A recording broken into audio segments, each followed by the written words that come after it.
मैं देवताओं के कार्य की सिद्धि के लिए अपनी माया तथा रूप के बल से पूरी चेष्टा करूंगा। अफसर ने साफ कह दिया, आप चिंता न करें इंद्र, मैं पूरी अपनी माया जाल डाल के मैं धर्मराज की तपस्या को भंग करने की पूरी कोशिश करूंगा। ऐसा कहकर उस समय धर्मात्मा का मन सहसा चुप सा हो गया। राजन, भूतल में नारी की योनि कुंड और कुंभी पाक से समान रचा गया है। बेसब्रमणिया अपने नेत्र रूपी रज्जू से दृढ़ता पूर्वक बांधकर मनसुबी पुरुषों को नीचा दिखाती है।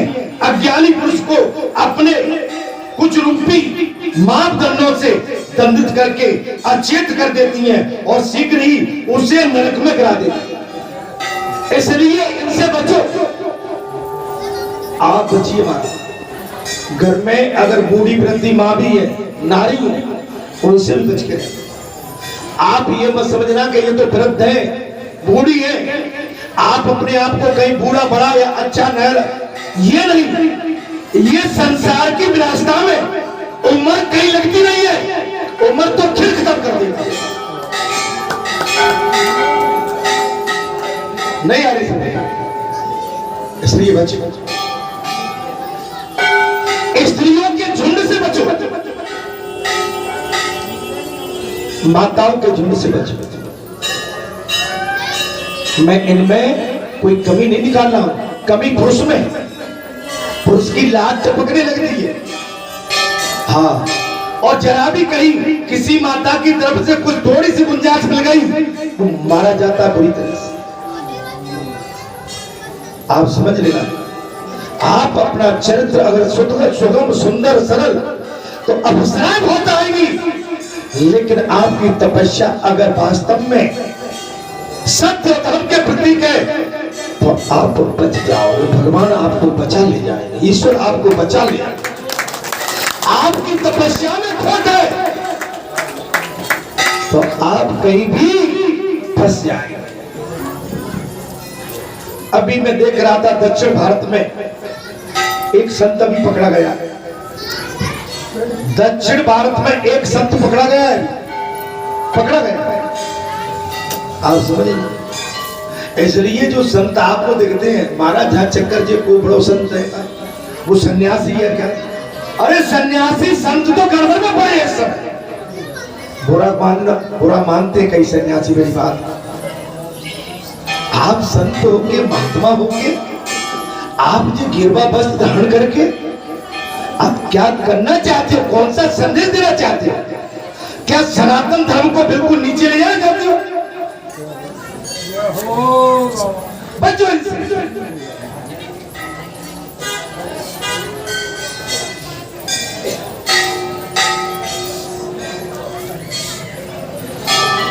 अज्ञानी पुरुष को अपने कुछ रूपी मापदंड से दंड तांडित करके अचेत कर देती है और शीघ्र ही उसे नरक में गिरा देती है।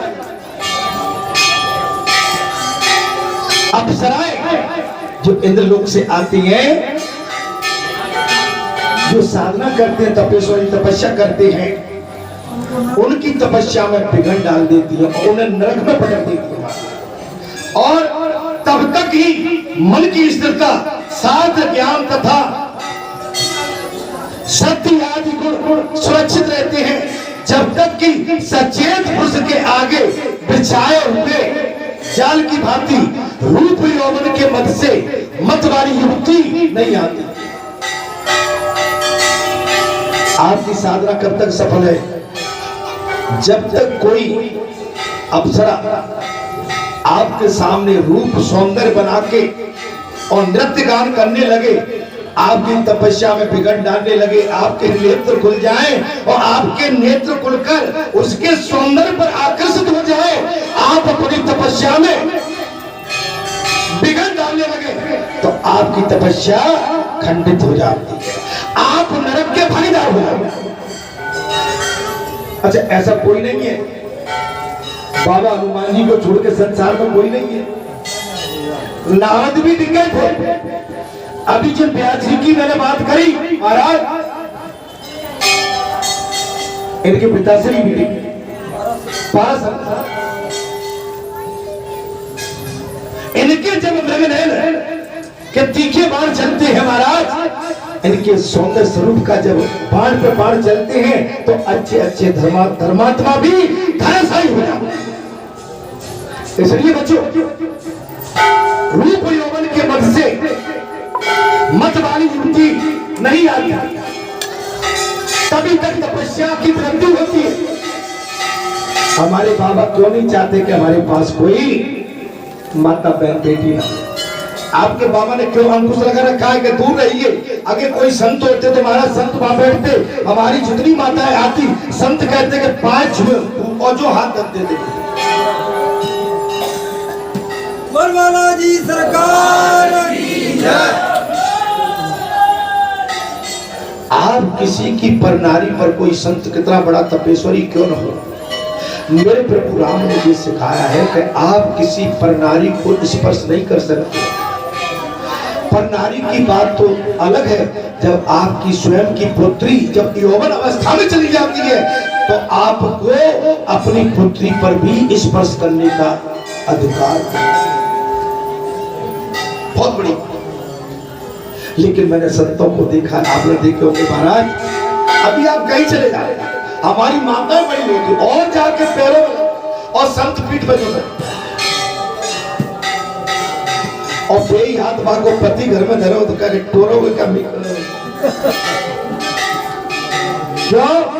आज तो बाबा ने आशीर्वाद दिया। कहां धरो? तो मुंह पे नहीं, पीठ पे। बच्चों किसी संत के साथ, वो संत होगा वो अपने पास तुम्हें भटकने नहीं देगा, त्यागी होगा वो अपने पास तुम्हें आने नहीं देगा। दूर से आप दूर से आशीर्वाद दीजिए, लेकिन आपके शरीर को स्पर्श करने का अधिकार यदि आप शादीशुदा है तो केवल अपनी पत्नी का या मां का, और किसी का अधिकार आप दूसरे को स्पर्श नहीं कर सकते। भगवान राम पर महाराज कई संसारी स्त्रियां मोहित हो गई। भगवान अंतर्यामी थे और भगवान ने कह दिया कि देखो भाई, मैंने इस अवतार में तो एक पत्नी धारण करने का केवल संकल्प लिया है, चिंता मत करो, द्वापर में मैं आऊंगा सबकी इच्छा पूर्ति कर दूंगा। लेकिन मनुष्य भगवान नहीं है, वो तो भगवान थे, निर्विकार थे, समर्थ को नहीं बहुत घुसाई, वो निर्विकार था। हमारे अंदर तो संसार के विकार भरे पड़े, हमारे पास तो कोई एक अबला नारी अगर आ जाएगी हमारा मन विचलित हो जाएगा महाराज, हमारी तपस्या सब साधना बेकार हो जाएगी। तो सोचिए, अगर हम तपस्या के लिए आए हैं तो वहां पर हमको अपनी दृष्टि एक कोलू के बैल की तरह रखना चाहिए। बस एक ही उपाय, अर्थात तभी तक तपस्या में वृद्धि होती है, तब तक दान, दया और इंद्रिय संयम सूझते हैं, तभी तक स्वाध्याय, सदाचार, पवित्रता, धैर्य और व्रत की रक्षा होती है। जब तक कि मनुष्य भयभीत हिरणी की भांति चंचल लोचन वाली चपला चौड़ी के नेत्रों से को नहीं देखता। अब वो बात आ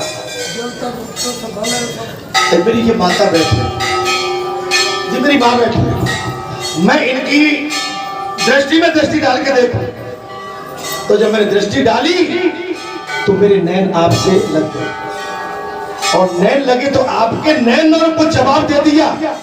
और मेरी तपस्या में अगर नैन आपके धर्मार्थ है तो बच गया, और कहीं संसारी मार्ग के है तो मैं गड़बड़ में फंस गया। इसलिए बच्चों, आप पर नारी को दूसरे की नारी से अगर आंख में आंख डाल के बात करते हो तो ये भी पाप है। माता से भी बात करते हो, आप जवान हो गए तो केवल माँ के चरणों में देखकर बात करते रहिए अपनी माँ से। बहन आपकी यौवन अवस्था में चली गई तो बहन की दृष्टि में नजर डाल के मत देखिए उसके चरणों। संसार में अगर जितनी भी मेरी माता है, आप केवल उनके चरणों की तरफ अपना ध्यान रखेंगे, आप बचे रहेंगे। आप उनके नैनों में नैन डालोगे तो आप कहीं न कहीं संसारी रूप में फंस जाएंगे। भगवान इस बात को बताते हैं। अर्थात जब तक बुद्ध ने धर्मराज से पूछा, प्रभु समस्त चराचर जगत धर्म में ही स्थिर है और वही साक्षात धर्म रूप होकर आप में दुष्कर तप क्यों कर रहे हैं? तब यमराज ने कहा, भावनी मैं भगवान महेश्वर के स्वरूप का दर्शन करना चाहता हूं।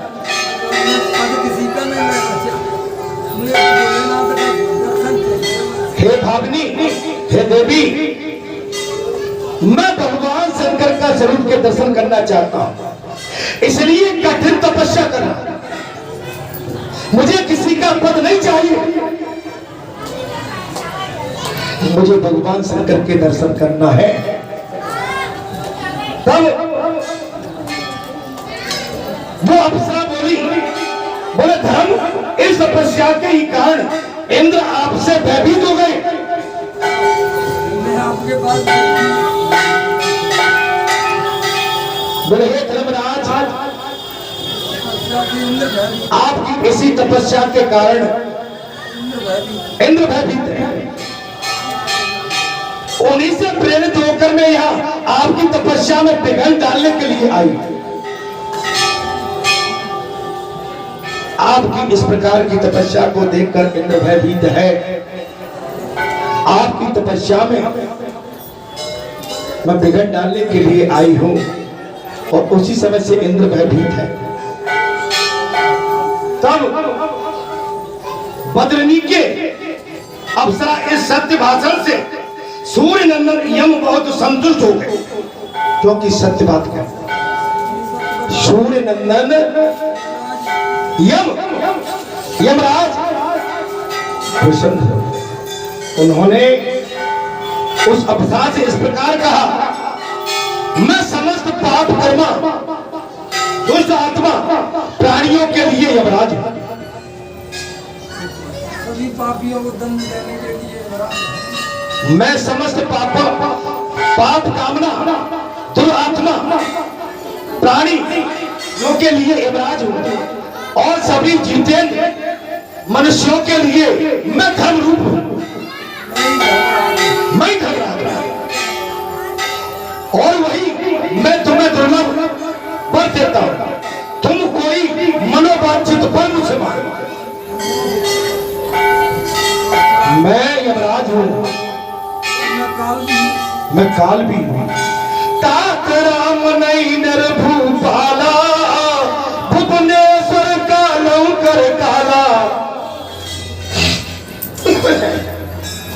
मैं कालों का भी महाकाल हूं। तुम कोई वरदान मांग लो। तब वो अप्सरा बोली,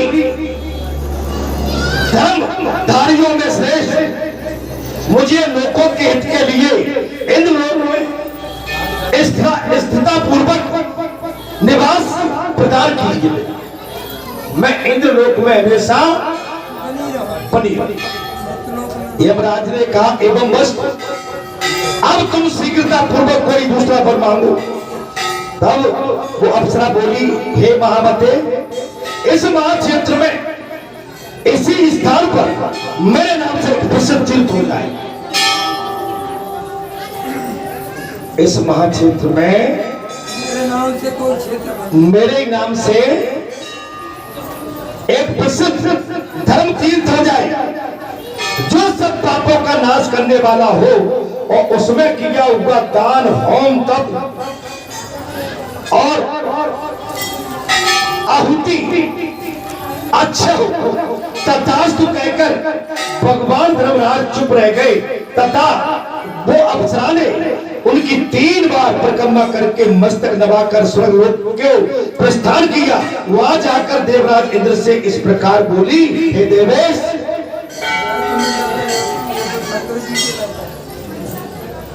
तुम व्यर्थ में ईर्ष्या करते हो। आप सूर्य नंदन यम से भय मत कीजिए, वे इसके लिए तपस्या कर रहे हैं। इतना कहकर वो इंद्र को प्रणाम करके अपने स्थान को चली गई। तदंतर धर्मराज विधि पूर्वक तपस्या में स्थित हो गए और उनकी घोर तपस्या देखकर देवताओं की प्रार्थना से भगवान शंकर वृषभ पर आरूढ़ होकर और अस्त्र शस्त्र एवं सुंदर कवच धारण करके उस स्थान को गए जहां धर्मराज तपस्या में स्थित थे। बोल शंकर भगवान की जय। भगवान शंकर उस स्थान पर चले गए जहां धर्मराज आरूढ़ थे, तपस्या कर रहे थे।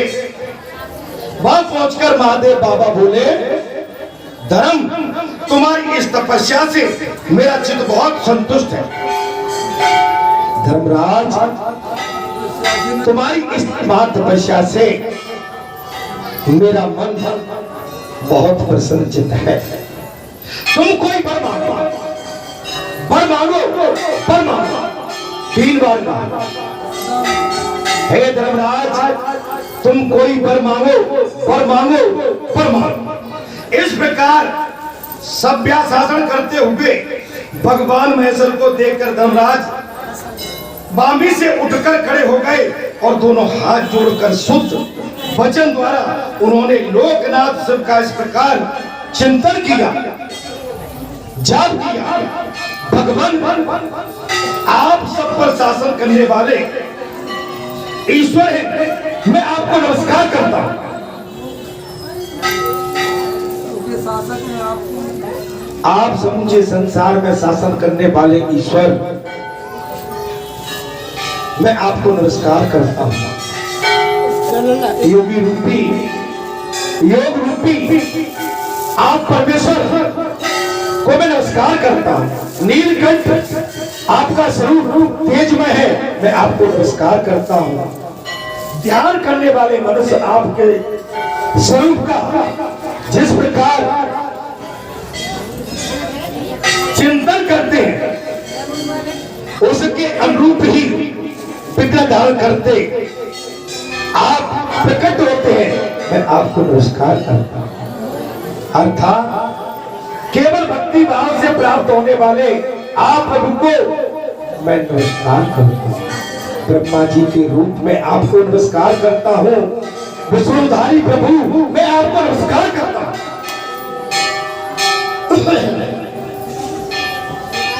विष्णुधारी रूप मैं आपको नमस्कार करता हूं। आप ही स्थूल और सूक्ष्म जगत हैं, आपको मैं बारंबार नमस्कार करता हूं। अणुरूपधारी मैं आपको नमस्कार करता हूं। काम रूप में प्रकट हुए अथवा इच्छा रूप सार रूप धारण करने वाले मैं आपको नमस्कार करता हूं। आप ही सृष्टि के पालन और संहार करने वाले मैं आपको नमस्कार करता हूं।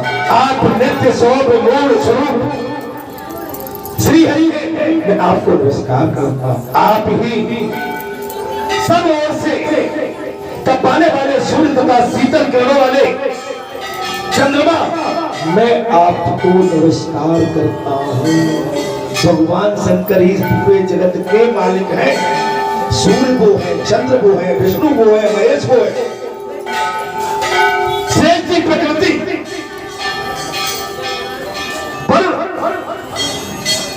आदि आदि सब भगवान शंकर है, मैं आपको नमस्कार करता हूं। हे सृष्टि स्वरूप में आपको नमस्कार करता हूं। लोकपाल आपको नमस्कार करता हूं। आप रुद्र भीम और शांत स्वरूप में आपको नमस्कार करता हूं। आपके रूप में अनंत आप संपूर्ण विश्व रूप हैं, मैं आपको नमस्कार करता हूं। एकादशी आप जगत के स्वामी हैं, मैं आपको नमस्कार करता हूं। हे चंद्रशेखर आपके सब अंगों में भस्म लगा हुआ है, मैं आपको नमस्कार करता हूं। हे चंद्रशेखर आपके समस्त अंगों में भस्मी लगी हुई है, मैं आपको नमस्कार करता हूं। धर्मराज जी प्रार्थना करें आपके 5 मुख और 3 नेत्र हैं।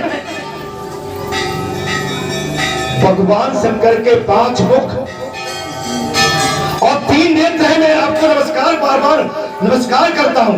सर्प आपके आभूषण है, सर्प आपके गहने आभूषण है, तथा आप दिशाओं को ही वस्त्र के रूप में धारण करते हैं।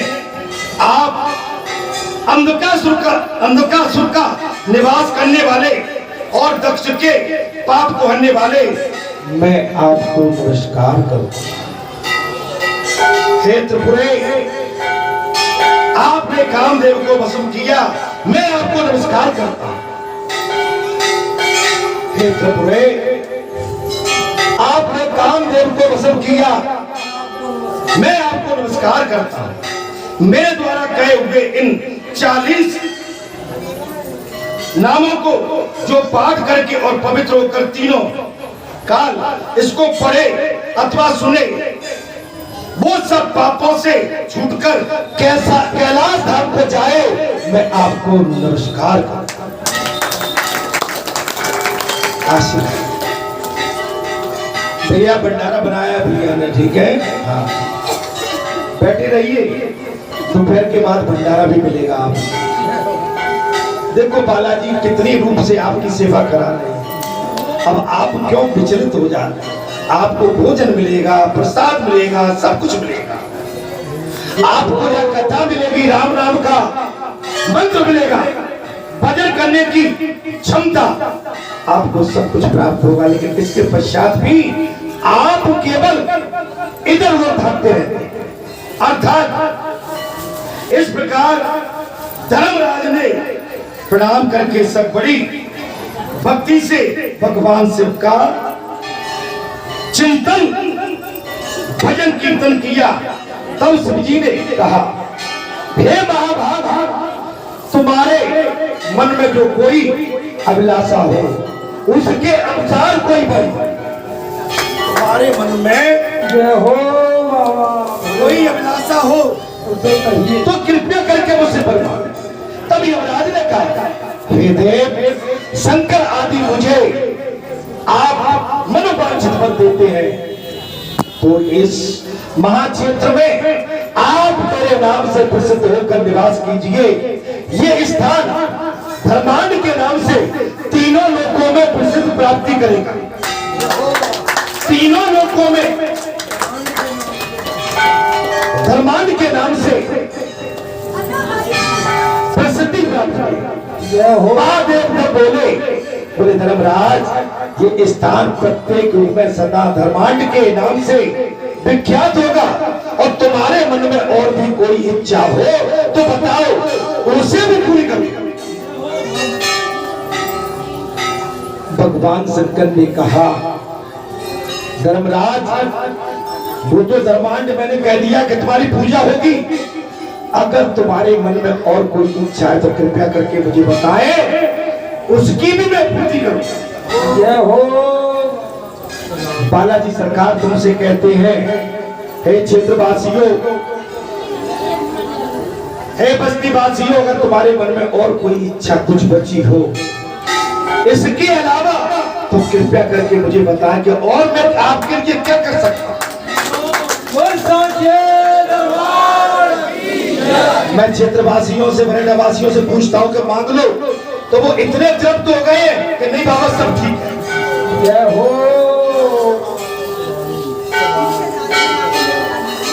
हमेशा कहते हैं सब ठीक है,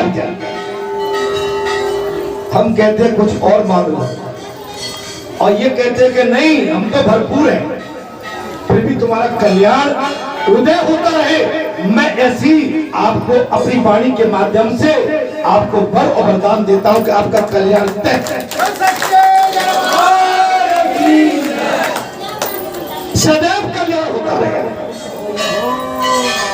बड़े टिकट बालाजी धाम की ये धर्म ध्वजा तीनों लोगों में इसकी पताका फैलती है।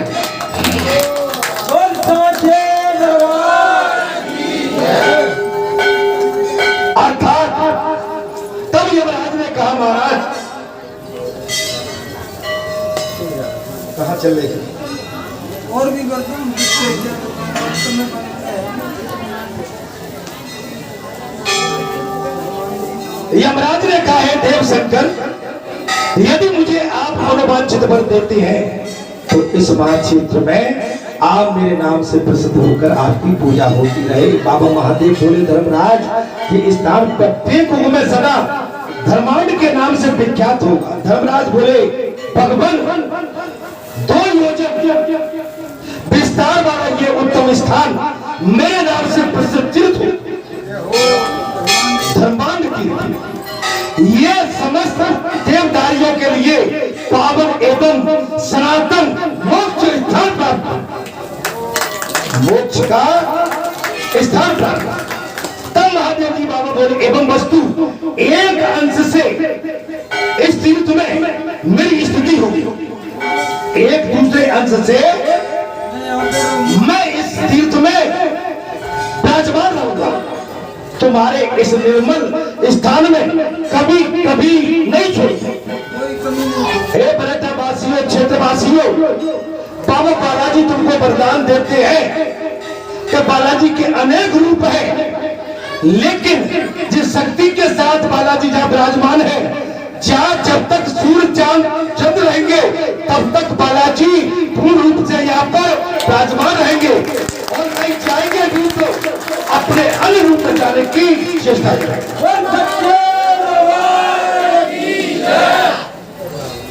तब महादेव बाबा बोले, ऐसा कहकर महादेव वहां से अंतर ध्यान हो गए। तत्पश्चात वह एक अद्भुत लिंग प्रकट हो गया। भगवान शंकर जैसे ही अंतर ध्यान हुए, वहां एक अद्भुत लिंग प्रकट हो गया। ओम जय शिव ओमकारा, हरे शिव ओमकारा, ब्रह्मा विष्णु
महादेव जी वहां से अंतर ध्यान हो गए। तत्पश्चात वहां एक अद्भुत लिंग प्रकट हो गया। जय हो बाबा। अद्भुत लिंग धर्म के द्वारा स्थापित किया हुआ वो लिंग धर्मेश्वर के नाम से प्रसिद्ध हो गया। जय हो। धर्म राज के द्वारा स्थापित किया हुआ वो शिवलिंग धर्मेश्वर के नाम से प्रसिद्ध हो गया। उसका स्मरण और पूजन करने से मनुष्य सब पापों से मुक्त हो गया।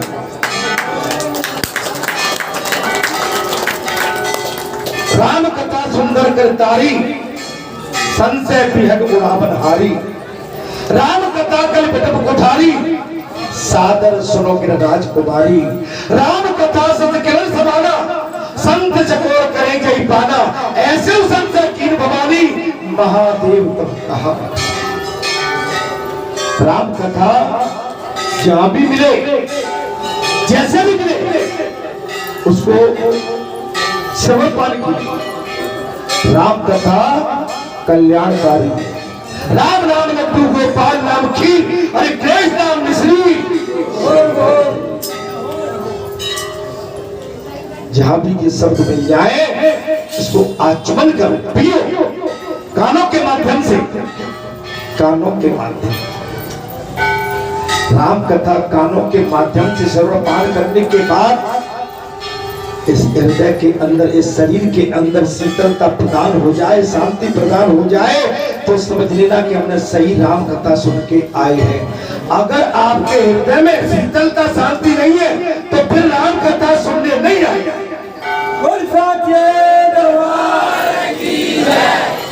तब धर्मराज ने वहीं पर एक धर्मवापी निर्माण कर डाला जो बड़ी मनोरम। उसमें स्नान और जलपान करके मनुष्य सब पापों से मुक्त हो।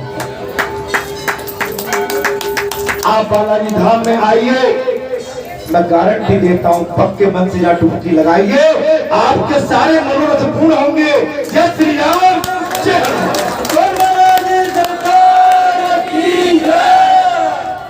ये भी तीर्थ है राम नाम की महिमा का तीर्थ है। भगवान शंकर के स्वरूप का तीर्थ है। अष्ट सिद्धि 9 निधि है। दुर्गा माता विराजमान है। भैरव काल भैरव चंडी प्रेम हीरा कुंगर लोरी जगह कालिका ये तो सिद्ध स्थानों से भरा पड़ा। ये तपोभूमि है। बोल बाबा जी महाराज। यहाँ की तो मिट्टी से ही कल्याण हो जाता। यहाँ की रस से ही आपका कल्याण आप करके तो देखो। मुझसे जो पक्के मन से सटे हैं उनका कल्याण ही कल्याण होगा पक्के मन से। और मुझे छोड़ के जो भटक गए हैं मेरी उन पर भी दया है कि भैया तुम संसार में कहीं अपना घोंसला नहीं बना पाओगे क्योंकि तुम ऐसी सुंदर बगिया में धर्मभूमि बगिया में जब नहीं टिक पाए तो तुम्हारी स्थिति तो कौआ से भी बेहतर। कौआ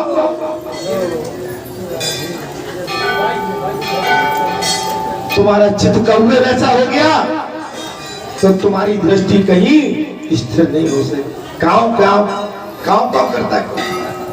समझ जो मनुष्य व्याधि दोष के नाश और कलेश की शांति के लिए वो धर्म पापी था स्नान करके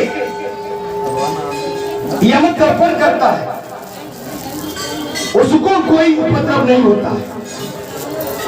अंतरिया तिजारी 4 दिनों पर होने वाला ज्वर किसी नियत समय पर होने वाला ज्वर तथा शीत ज्वर आदि जितने भी रोग हैं वे सभी उस मनुष्य को पीड़ा नहीं देती है। तिजारी मलेरिया बुखार आएगा जरूर लेकिन परेशान पीड़ा नहीं। जो मनुष्य उस परम पुण्यमयी धर्म पापों में पिंडदान करने के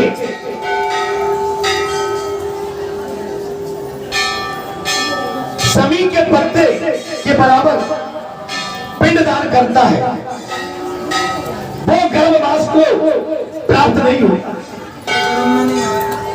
यदि वो वहां पर पिंडदान करता है तो अपनी माता के गर्भ में नहीं आएगा, तथा महाभयंकर कुंभी पाप सौरभ एवं अंध मिश्र आदि नरकों से भी छुटकारा पा जाता है। धर्म पापी में तर्पण करने से उत्तम तृप्ति को प्राप्त होते हैं, जो माया से मोहित होकर भी इस क्षेत्र में अत्यंत दूषित पर स्त्री गमन तथा स्वर्ण की चोरी आदि पाप करते हैं, वे सभी नरक में पड़े। स्वर्ण की चोरी और पर नारी से संबंध ये बड़े खतरनाक, इनसे बच नहीं सकते। मैं इसलिए कहता हूं पर नारी से बचो, ये पातक लग गया तो छूटेगा नहीं। अगर आपने स्वर्ण की मुद्रिकाओं की चोरी कर ली तो आप कितना भी तीर्थ करते रहना जी भी आपको बचेंगे नहीं। दूसरे क्षेत्र में किया हुआ पाप धर्मांध में नष्ट होता है, किंतु धर्मांध में किया हुआ पाप वज्रलेप हो जाता है। अगर आपने ऐसे स्थान पर कहीं पाप कर बैठे तो संसार में कोई बचाने वाला आपको पैदा नहीं। धर्म के स्थान पर आप सौतेला बुहार करोगे, धर्म के स्थान पर बैठ के आप किंतु परंतु ईर्षा करोगे, धर्म के स्थान पर आप भागवताचार्य की निंदा करोगे, धर्म के स्थान पर भागवताचार्य जो कहता है आप उस पर तर्क उत्तर करोगे तो आपको पातक लग जाएगा, बच नहीं पाओगे। आप अपने आप को बड़ा करने के लिए यहां से बाहर कुछ भी कह सकते हैं, लेकिन धर्म के स्थान पर किया हुआ कोई भी पाप आपसे दूर नहीं हो पाएगा, आपको छोड़ेगा। प्रसाद की चोरी, धन की चोरी, मित्र के साथ चोरी, अपने सगे संबंधियों के साथ चोरी, किसी माता पर बरजोरी, किसी माता का चीर है, किसी व्यक्ति को प्रताड़ित करना, आप उस पातक से बच नहीं सकते। कथा कह रही है तो फिर कह दे रहे हैं 12 सुन लीजिए।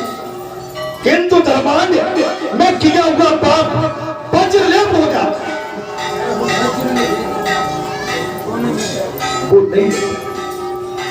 धर्म के स्थान में किया हुआ पाप वज्र बन जाता है, इसलिए बचो। कथा जो कहती है उसको सुनो।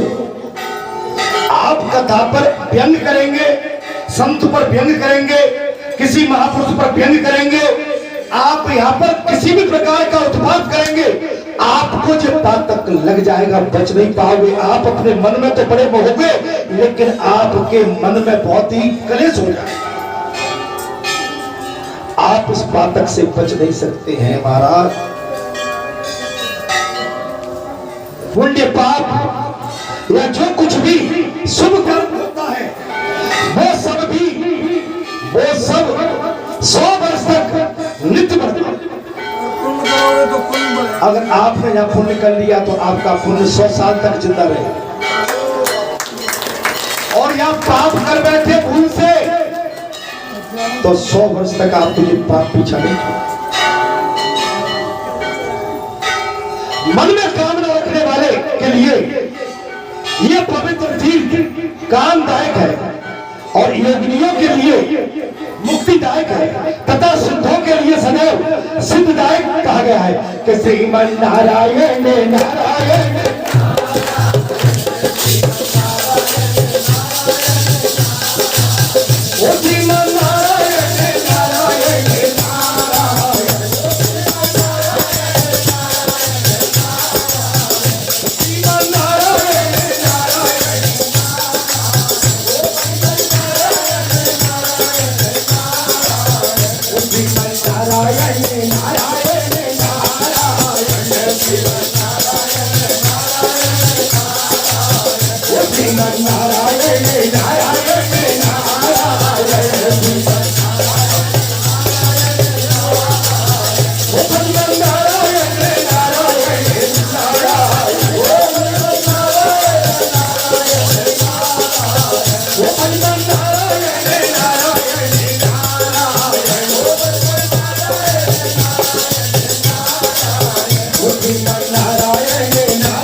नारायण नारायण नारायण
सुना दे भैया, उसके बाद मुझे कथा कहना है, ठीक है?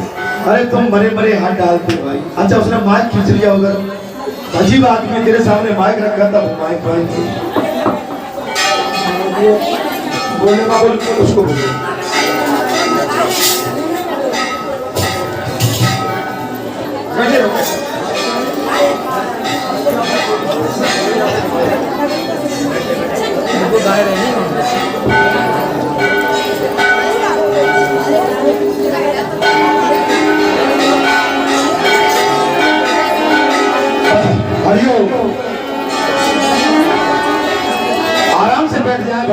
सभी भक्तों से मेरा अनुरोध है, जगह पर्याप्त है, थोड़ा बैठ के सुनेंगे और बैठ के रहेंगे तो आनंद आ जाए।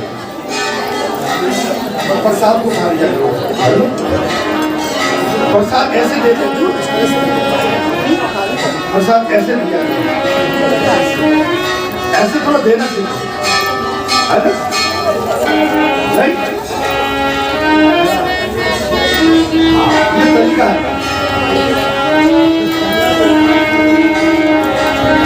काफी जनता है, जनता बहुत है।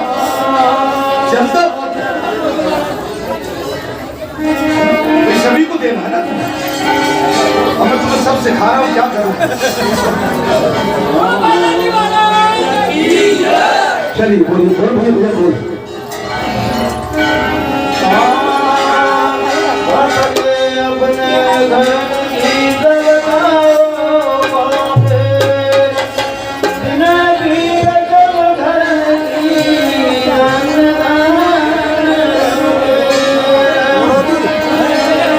अपने घर की श्री राधे जय हो। कृपया करके शांति रखें सभी का। भैया इधर बैठने वालों शांत हो, सभी को मौका मिलेगा, सभी को मिलेगा। मैं तो सवेरे कहा है, अब तो तुमको अच्छा लग रहा हो। अगर कहना है तो सवेरे वाले 8 बजे बहुत गीत हो जाते हैं।